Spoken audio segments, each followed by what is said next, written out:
আজকে না আপনার কাছ থেকে ওই জিনিসগুলোকে জানতে চাই যে আপনি ওনাকে কিভাবে দেখেছেন, রাষ্ট্রনায়ক হিসেবে, ব্যক্তি হিসেবে, মানুষ হিসেবে আপনার মানে অভিজ্ঞতা যদি আমাদের সঙ্গে একটু শেয়ার করতেন। ধন্যবাদ আপনাকে। হ্যাঁ, আমি ওনাকে অনেকদিন থেকেই আহ, চিনি। চিনি এই অর্থে সাংবাদিক হিসেবে, আমার সঙ্গে কোনো ব্যক্তিগত সম্পর্ক না। তো প্রথমে আমার যতদূর মনে পড়ছে, আপনার হয়তো খেয়াল আছে যে 1982 সালে জেনারেল এরশাদ ক্ষমতা নেওয়ার পরে বিএনপি ক্ষমতাচ্যুত হয়, তখন জাস্টিস সাত্তার ছিলেন এই প্রেসিডেন্ট। তো জি। এটা বিএনপি তখন ওই অবস্থায় বিএনপি একটা টালমাটালের অবস্থার মধ্যে পড়ে, এবং দলের নেতৃত্ব কে দেবেন, জিয়াউর রহমান নাই। তো এই সময়ে তখন আহ, দলে, আপনি তো জানেন যে বিএনপি তো কোনো একটা আহ, মানে ওই অর্থে আদর্শগত দল না, মানে বিভিন্ন আদর্শের মানুষ ওই ওই ছাতার নিচে এক হয়েছিলেন। তার মধ্যে ডানপন্থীরা ছিলেন, বামপন্থীরা ছিলেন, উগ্র ইসলামিস্টরা ছিলেন, সবাই ছিলেন। তো যা হোক, এই দলকে এখন কিভাবে ধরে রাখা যায়, তাদের ওই তখনকার নেতৃত্বের মধ্যে এটা নিয়ে অনেক আহ আলাপ আলোচনা, দ্বন্দ্ব এগুলো শুরু হলো। তো তখন তারা সিদ্ধান্ত নিল যে আহ, তার স্ত্রী, অর্থাৎ তার বিধবা স্ত্রী বেগম খালেদা জিয়াকে এই পদে, মানে সভাপতি বানানো হবে। তো যেটা হলো সেটাই হয়েছে, এবং আমরা দেখেছি যে আগেও আওয়ামী লীগের ক্ষেত্রেও সেই একই ব্যাপার হয়েছিল। জাতির জনকের মৃত্যুর পর তার মেয়েকে আহ, সভানেত্রী করার ফলে দলের ভাঙন ঠেকানো গেল। ঠিক এক্স্যাক্টলি ওই একই একই কায়দায় বেগম জিয়া তখন দলের নেতৃত্বে আসলেন।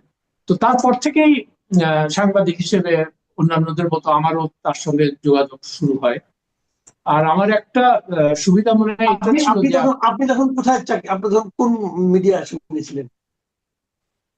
তখন আমি নিউ হলিডে আর নিউ নেশন, মানে নিউ নেশন থেকে ইয়ে করে কাজ করে তারপরে সম্ভবত হলিডেতে আমি জয়েন করেছি, এরকম একটা সময়। আচ্ছা আচ্ছা। তো যাই হোক, আম, তার তো বছর দুয়েক পরেই আমার নিউ ইয়র্ক টাইমসে আমি সংবাদদাতা হিসেবে নিয়োগ পাই, মানে 1985 সালে। এবং তারপর থেকে বেগম জিয়ার সঙ্গে আমার খুব রেগুলার, মানে ওনাকে আমি সাক্ষাৎকার নিতাম ফোনে কিংবা যে। তো আপনাদের একটা নিশ্চয়ই মনে আছে, উনি তখন থাকতেন ক্যান্টনমেন্টে। তো জি ক্যান্টনমেন্ট একটা সংরক্ষিত এলাকা, সবাই তো সেখানে যেতে পারতো না। তো সেই জন্য উনি ওই সাংবাদিক বা অন্যান্যদের সাথে দেখা সাক্ষাৎ করতেন। কর্নেল মুস্তাফিজুর রহমান ছিলেন বিএনপির একজন নেতা, জিয়াউর রহমানের জি সময় সম্ভবত স্বরাষ্ট্রমন্ত্রী ছিলেন, পরে বেগম জিয়ার সময় উনি পররাষ্ট্রমন্ত্রী হন। তো ওই জি। কর্নেল মুস্তাফিজার গুলশানের বাসায় সাধারণত উনি সবার সঙ্গে দেখা সাক্ষাৎ করতেন। তো ওখানে আমার বেশ কয়েকবার ওনার সাথে যোগাযোগ হয়েছে। তো প্রথম সাক্ষাতেই আমার যেটা মনে হলো যে তাকে আমাকে খুবই ধীর স্থির, ভদ্র, বিনয়ী একজন মানুষ। উনি খুব একটা কথা বলতে, মানে স্বাচ্ছন্দ্য বোধ করতেন না, মানে প্রশ্ন, মানে নিজের থেকে কোনো কিছু উনি বলতেন না। আর আমার মনে হয় উনি একটু লাজুক প্রকৃতির ছিলেন, শাই ছিলেন, এটাও একটা কারণ হতে পারে। তো যাই হোক, আমাদের যেটা কাজ, আমরা তো মানে প্রশ্ন করে করে আমাদের যে আহ, জানার ব্যাপার সেগুলো জানার চেষ্টা করি। তো একবার আমার মনে আছে, এটা একটা ইন্টারেস্টিং ব্যাপার। তো এর এর মধ্যে ইতিমধ্যে কয়েকবারই ওনার সঙ্গে যোগাযোগ হয়েছে, ফলে উনি আমাকে বেশ ভালোভাবে চিনতেন আর কি তখন। তো একবার দেখা করতে গেলাম আমাদের আমার এখানে আমি নিউ আরেকটু ইয়র্ক। কথা বলে নেই, আরেকটু কথা বলে নেই। তখন তো ধরেন আপনার যদি সেটা 84 টোর হয়, তাহলে উনি তখন মাত্রই রাজনীতিতে এসেছেন আর কি। তো ওই সময়ে ওনার সঙ্গে কথা বলে আপনার কাছে ওনাকে মানে রাজনীতিবিদ হিসেবেই বেশি মনে হয়েছে, নাকি একজন গৃহবধূ হিসেবে মনে হয়েছে ওনার কথাবার্তা? না না, তখন তো ওনার তো ট্রানজিশন ফেজ আর কি। তখন জি যেটা বললাম, উনি উনি নিজে তেমন কোনো কথা বলতেন না, মানে বিশেষ করে জি কোনো রাজনৈতিক জটিলতা বা অর্থনীতির কোনো ব্যাপারে উনি একদমই, মানে সে ব্যাপারে কথা বলতে চাইতেন না। তো সেটা উনি, ওনার সীমাবদ্ধতা গুলো উনি জানতেন, এবং মানে আমরাও তাকে কোনো বিব্রতকর প্রশ্ন করতাম না এগুলো নিয়ে, অন্তত আমি করি নাই। হ্যাঁ। তো আমার আচ্ছা। যেগুলো তার দল সম্পর্কে, যদি তার দল ক্ষমতায় আসে কিভাবে কি করবে, এই সাধারণ কথাবার্তা গুলো বলতো। তো একদিন ওনাকে একটু ইজি করার জন্য আমি একদিন জিজ্ঞেস করছিলাম, আচ্ছা ম্যাডাম, কিছু যদি মনে না করেন, আপনার জিয়াউর রহমানের সঙ্গে আপনার বিয়েটা কিভাবে হলো? তো উনি একটু হুম মুস্কি এসে বললেন যে এটাও কি আপনাদের জানতে হবে? তা আমি বললাম যে আমরা তো সাংবাদিক, আর যেহেতু আপনি আপনি এখন জাতীয় পর্যায়ের নেতা নেত্রী, তো এই জন্য মানুষের হুম একটা আগ্রহ থাকে, আর আমাদের কাজ হলো আপনাদের হুম সঙ্গে কথাবার্তা বলে মানুষের আগ্রহ, মানে ইন্টারেস্টটাকে মিট হুম করা। তো উনি বললেন যে আচ্ছা ঠিক আছে। তখন উনি বললেন যে এটা আহ, তখন পাকিস্তানের বিয়ের সময়, তো যে যে আমি একদিন বাসার থেকে সবার, যতদূর আমার মনে পড়ে, উনি বলছিলেন যে আমি তখন ফার্স্ট ইয়ারে মনে হয় পড়ি। তো আমি বাসার থেকে, কলেজ থেকে বাসায় ফিরেছি বিকেলের দিকে, 4টার দিকে, যে আমি ড্রয়িং রুমে ঢুকে দেখি একজন ইয়াং একটা ভদ্রলোক বসে আছে। তো আমি তো ওনাকে চিনি না। তো যাই হোক, আমি সালাম দিয়ে আমি ভিতরে গেলাম। তো আম্মা বললেন যে এটা হলো জিয়াউর রহমান, সে পাকিস্তান আর্মির ক্যাপ্টেন। তো এখন হুম দিনাজপুরে পোস্টিং আর কি, আর সে আমাদের দূর সম্পর্কের আত্মীয়, এই জন্য আমাদের সাথে দেখা করতে আসছে। তা তুই একটু মানে হাত মুখ টুক ধুয়ে ওনার জন্য একটু নাস্তা টাস্তা আমি রেডি করছি, ওটা ওনাকে নিয়ে দে। তো বললেন যে এইভাবে আমি ওনার সামনে গেলাম। যাওয়ার পরে তারপরে আহ, কথা, মানে দু একটা সাধারণ কথাবার্তা হলো আর কি। তো আমি খুব অস্বস্তি বোধ করছিলাম, যা হয় একটা ইয়াং মেয়ে আর কি। তো জিয়াউর রহমানও খুব কম কম বললেন যে উনিও খুব কম কথা বলছেন। তো এরপরে আমি ঘর থেকে চলে যাই। ঘর থেকে চলে যাওয়ার পরে কিছুদিন পরে আমার মা আমাকে বললেন যে এর সঙ্গে তোমার বিয়ে ঠিক করেছি আমরা। তো তখন তো মেয়েদের খুব একটা সে ছিল না, হ্যাঁ না বলার। তো বাবা যারা ঠিক করেছে, তা আমি আবার রসিকতা করে বললাম যে ম্যাডাম, তার মানে আপনার সঙ্গে কি কোনো, মানে কোনো অ্যাফেয়ার ট্যাফেয়ার সম্পর্ক ছিল না? তো উনি একটু বললেন যে আয় কি বলতেছেন, এটা আমার সঙ্গে তো তার প্রথমই দেখা হলো, তারপর তো বিয়েই হয়ে গেল। যাই হোক, এটা আমি ওনাকে ইজি করার জন্য এই কথাগুলো মানে জিজ্ঞেস করেছিলাম আর কি। তারপরে তো যাই হোক, উনি মৃদু হেসে এগুলোর উত্তর দিলেন। তো তারপরে মূল কথায় যখন আসলাম, তখন যে উনি আহ, মানে রাজনীতিতে আসলেন, দল কিভাবে চালাবেন, এইগুলো নিয়ে কথাবার্তা হচ্ছে। তো যাই হোক, ওনার যারা অ্যাডভাইজার ছিলেন, সিনিয়র নেতারা ছিলেন, তারা মানে দেখতাম যে ওইখানে এসে ওনার সাথে কথাবার্তা বলতেন। তো এরপরে যেটা হলো, আহ এরশাদের পুরোটা সময় তো উনি আন্দোলনে ছিলেন, এরশাদ বিরোধী আন্দোলন, তখন শেখ হাসিনাও তার সঙ্গে ছিলেন। তো এরপরে 1986 সালে আপনার হয়তো মনে আছে যে তখন সংসদ নির্বাচন দিলেন হোসেন মোহাম্মদ এরশাদ। তো জি সেখানে দুই দলই, আওয়ামী লীগ এবং বিএনপি, তারা দুজনই দল থেকে ঠিক করলো যে তারা এই নির্বাচনে অংশ নেবে না। তো যে যে কোনো কারণেই হোক, অনেকে বলে যে ষড়যন্ত্রের মাধ্যমে, অথবা শেখ হাসিনার এরশাদের সাথে আহ, একটা গোপন চুক্তি করে সেই ইলেকশনের 2 দিন আগে উনি ঘোষণা দিলেন যে আমরা ইলেকশন করব। কিন্তু খালেদা জিয়া এটাকে রিফিউজ করলেন। উনি বললেন যে না, আমাদের একটা কমিটমেন্ট হয়েছিল, আমি এই ইলেকশনে পার্টিসিপেট করতে পারি না। এই তখন থেকে ওনার আপসীন নেত্রী, যে তার যে একটা মানে খেতাব উনি পেলেন, এই তখন থেকেই সেটা শুরু হলো। এবং তারপর আচ্ছা আচ্ছা থেকে উনি এর সাথে যতদিন ক্ষমতায় ছিলেন, উনি কখনোই মানে কোন ষড়যন্ত্রের মাধ্যমে বা গোপন চুক্তির মাধ্যমে ওই সরকারের সঙ্গে তিনি কোনো আপোষ করেন। তো এই জি এই হচ্ছে। যাই হোক, তারপরে 1991 সালে যখন ইলেকশন হলো, প্রথম ইলেকশন, জাস্টিস শাহাবুদ্দিন আহমেদের নেতৃত্বে, তখন তো এরশাদের পতনের পরে, আহ, তখন উনি, অনেকেই ধারণা করেছিল যে আওয়ামী লীগ ক্ষমতায় একানব্বই আসবে। সালে 91 সালে এই ইলেকশনের সময় আপনি তখন কোথায় চাকরি করেন? আমি তখন নিউ ইয়র্ক টাইমস এবং লন্ডন গার্ডিয়ানের করেসপন্ডেন্ট, মানে ফুল ফ্লেজেড করেসপন্ডেন্ট। আচ্ছা কেমন? আচ্ছা, তখন আপনি আর অন্য ঢাকার কোনো পত্রিকায় নেই? না, তখন আমি ঢাকার কোনো পত্রিকায় কাজ করি না।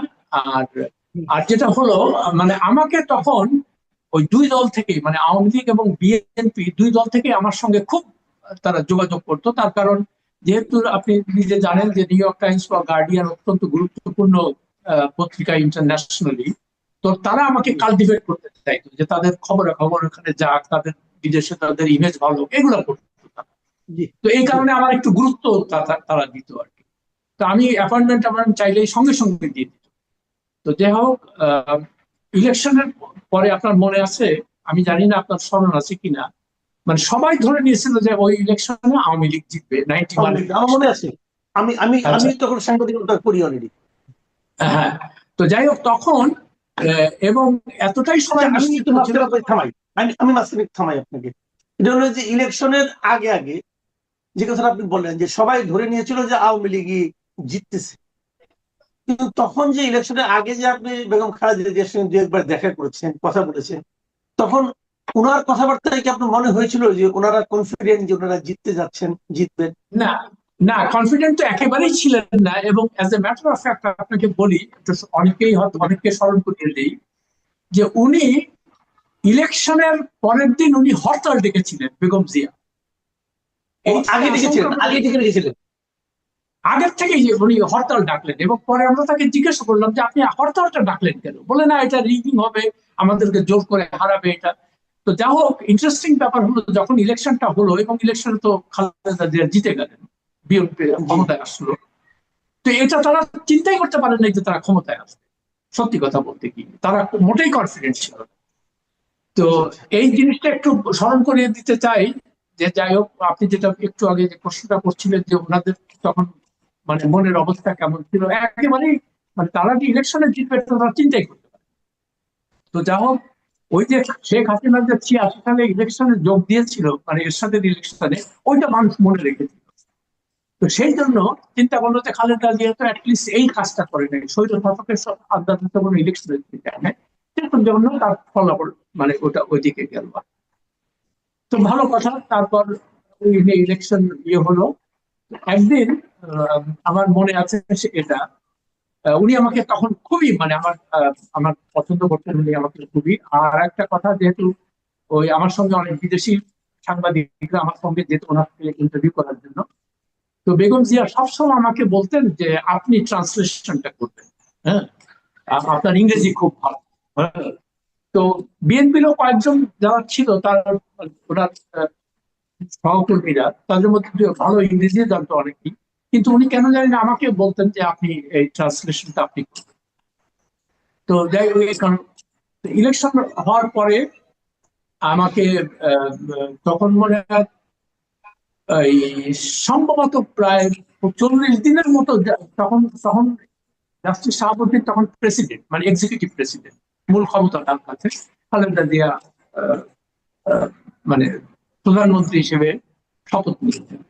তো আমার কাছে একটা অদ্ভুত ব্যাপার লাগলো, ইলেকশন হওয়ার 1 সপ্তাহ আগে ওনার সঙ্গে আমি দেখা করতে গেছিলাম ওই মুস্তাফিজুর রহমান সাহেবের বার্তায় এক জাপানি সাংবাদিক কলিগকে নিয়ে। তো উনি তো খুব সাদামাটা কাপড় চাপড় পরতেন, কোনো মেকআপ টেকআপ তেমন আমি আমার অন্তত দেখি নাই কখনো। তো এটা ওই আমার জাপানি কলিগ বের হয়ে বললো যে উনি তো খুবই একটা সিম্পল মানুষ। তো আমি বললাম যে হ্যাঁ, ওনাকে তো আমি বেশ কিছুদিন থেকে মানে ওনাকে ইন্টারভিউ করছি, তো উনি এরকমই কাপড় চোপড় পরেন, মানে কোনো বেশভূষা উনি বিলাসিতা করেন না।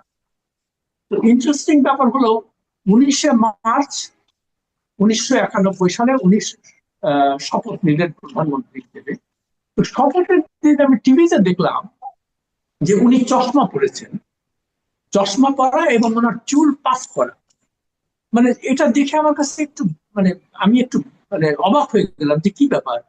মানে 1 সপ্তাহ আগে তোমার সাথে আমার দেখা হলো। আমি গত 10 বছর থেকে ওনাকে আমি ফলো করতেছি, প্রায় 10 বছর, মানে 83 থেকে মানে 7-8 বছরের মতো। তা ওনাকে তো আমি এই চশমা কোনো সময় পড়তে দেখি নাই, তুমি এটা কেন করছেন? পরে যেটা বুঝতে পারলাম যে তার যারা মানে পারিষদ, মানে তার যারা দলের লোকজন ছিলেন, তারা হয়তো বলেছেন যে ম্যাডাম আপনাকে তখন একটু একটু ভাব গম্ভীর ভাবে উপস্থাপন করতে হবে, চশমা টশমা পরলে আপনাকে একটু পার্সোনালিটিটা বাড়বে আপনার, আপনি শাড়ি টাড়ি সুন্দর করে পরবেন, তারপরে চুল পাফ করবেন, চুল দেখে উপরের দিকে খুব ইয়ে করে চুল পরে। তো এগুলো দেখে আমার কাছে খুবই মানে যে একটা মানুষ রাতারাতি এরকম ভাবে পরিবর্তন হয়ে গেল কি বল। তো যা হোক, এইটা আমি আর ওটা নিয়ে কোনো কথা বলি নাই। পরে আহ, তখন তার পিএস ছিলেন সাবিউদ্দিন আহমেদ। তো জি। তো সাবির ভাই একদিন আমাকে ফোন করে বললেন যে এরকম আরশাদ, উনি আমাকে আগের থেকে চিনতেন, মানে আমাকে তুমি তুমি বলতেন। তো যে এরকম প্রধানমন্ত্রী ইয়েতে যাবেন, কি বলে, হারারে, কমনওয়েলথ সামিটে মানে অ্যাটেন্ড করার জন্য। তো তোমাকে আমরা যোগ করেছি, এটা মানে তুমি ডেলিগেশনে যাবে। তো আমি জিজ্ঞেস করলাম যে সাবি ভাই, আমাকে কি মানে কোন ক্রাইটেরিয়াতে আপনি আমাকে নেবেন? তো উনি বলতেছে যে না না, তোমার তো খুব কন্ট্রিবিউশন আছে, তুমি এরশাদ বিরোধী আন্দোলনের সময় অনেক লেখালেখি করছো বিদেশে, এইটা আমরা নোটিস করেছি তখন। তো এই জন্য আহ, এবং ম্যাডাম নিজেই বলেছে তোমার কথা। তো আমি তো বললাম যে আমি তো খুব অনার্ড ফিল করতেছি যে আপনারা আমাকে বিদেশে যাওয়ার জন্য ওনার সাথে ই করছেন, তো আমি তো যাবো না এটাতে। তো বললো কেন? আমি বললাম দেখেন, আমি একজন সাকত, তারপর যে তুমি তো অনেক ভালো কাজ করছো। আমি বললাম দেখেন, আমি কোনো এক্সট্রাঅর্ডিনারি কাজ করি নাই, আমার কাজ হলো এটা, এই জিনিসগুলো দেখা এবং রিপোর্ট করা, আমি সেটাই করেছি। আমি এটার জন্য কোনো বেনিফিট পাওয়ার কোনো যোগ্যতা আমার নাই। তো বললো যে তুমি যাবে না? আমি বললাম যে না। আমি বললাম যে আমি যদি যাই তাহলে নিউ ইয়র্ক টাইমস আমাকে স্যাক করবে, তার কারণ তারা বলবে যে তুমি আমাদের পারমিশন ছাড়া কেন গেছো তার সাথে। হ্যাঁ। তো যাই হোক, আমি আর যাইটাই নেই। তখন আমি সাবির ভাইকে বললাম যে দেখেন, আল্লাহর ওয়াস্তে আপনারা একটা কাজ করেন, যে হোসেন মোহাম্মদ এরশাদ ছিল স্বৈর শাসক, তার এই সাংবাদিকদের ঘুষ দেওয়া, জমি দেওয়া, প্লট দেওয়া, বিদেশে চাকরি, এগুলো তার করতে হইতো। কিন্তু উনি একটা ক্লিন ইলেকশনের মাধ্যমে ডেমোক্রেটিক ভাবে নির্বাচিত হয়ে উনি ক্ষমতায় আসছেন। আপনাদের তো এইভাবে এই সাংবাদিকদের ঘুষ দেওয়ার কোনো দরকার নেই, আপনারা এটা করেন না। তখন আমি আরো বললাম যে দেখেন, বিচার বিভাগ এবং সংবাদ সংবাদ মাধ্যম, এই দুটো জিনিসকে আপনারা কলুষিত করবেন না। যদি করেন তাহলে দেশের সাধারণ মানুষের আর যাওয়ার জায়গা থাকবে না কোথাও। তো কে শোনে কার কথা? তো ওই তারপরে তো ওই দালালি শুরু হইলো, সাংবাদিকরা এই জমি নেয়, বিদেশে চাকরি, এটাই ওইটা। তারপর আরেকটা ঘটনার কথা বলি, এটাই ইন্টারেস্টিং ঘটনা। এটা হলো যে উনি 39 দিনের মাথায় মানে চিটাগং এলাকা, চিটাগং কক্সবাজার এলাকা একটা খুব বড় ধরনের ঘূর্ণিঝড় হয়। সেই ঘূর্ণিঝড়ের সাংঘাতিক ক্ষয়ক্ষতি হয় আর কি, মানে সমস্ত কমিউনিকেশন কাট অফ হয়ে যায়। কি হচ্ছে ওখানে, কি হচ্ছে কেউ কে, আজকে হাসিনা কোথায় আর খালেদা জিয়া কোথায়? আমি খালি হুম। কয়েকদিন থেকে একটাই জিনিস চিন্তা করছি, যে হাসিনা যদি কোনোভাবে এখন ক্ষমতায় থাকতো, তো হাসিনা খালেদা জিয়া এইভাবে মারা যেত এবং তার তো জানাজার তো প্রশ্নই আসে না। এবং তাকে হয়তো মানে পুলিশি প্রহরা তাকে কোথাও নিয়ে মানে খবর দেওয়া হতো। তো দেখেন মানুষের মানে নিয়তির কি পরিহাস, যে আজকে তিনি ইন্ডিয়াতে যে বসে আছেন, আর তিনি পাচ্ছেন এমন সম্মান, সমস্ত দেশব্যাপী তাকে নিয়ে আহ, মানে খুব মানে কি বলে, মানুষ শোকাহত, শোক প্রকাশ করছে। কিন্তু এ প্রসঙ্গে আমি আরেকটা কথা বলবো, অবশ্য করে বলবো, যে তার মৃত্যুটা কিন্তু অপ্রত্যাশিত ছিল না। ওনার 80 বছর বয়স হয়েছে, নর্মাল যে বয়সে, বয়সে তো মানুষ মারাই যেতে পারে। কিন্তু সংবাদ মাধ্যম এবং কিছু কিছু মানে স্বার্থান্বেষী গোষ্ঠী এটাকে যেভাবে মানে মানে কি বলে ফলাও করে এটা নিয়ে সুবিধা নেওয়ার চেষ্টা করতেছিল বলে আমার মনে হয়েছে। বিশেষ করে আমি সংবাদ মাধ্যমের কর্মী কর্মী বা সম্পাদকদের পদে বিরক্ত, যে তারা, উনি তো মানুষ ছিলেন, উনি তো ফেরেশতা ছিলেন না। তো তার তো ভুল ত্রুটিও ছিল, এটাও তো মানে কথা হয়তো এই মুহূর্তে না বলে ওর জিনিসটা তো বলতে হবে।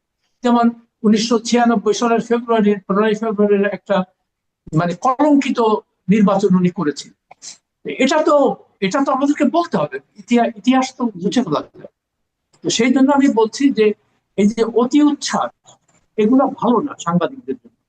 তারা জি। সবসময় নিরপেক্ষ ভাবে জিনিসগুলোকে বিচার করে, চিন্তা করে, সেই কথাটাই বলার চেষ্টা করছি। জি। অনেক ধন্যবাদ। অনেক ধন্যবাদ জনাব আসাদ মাহমুদ।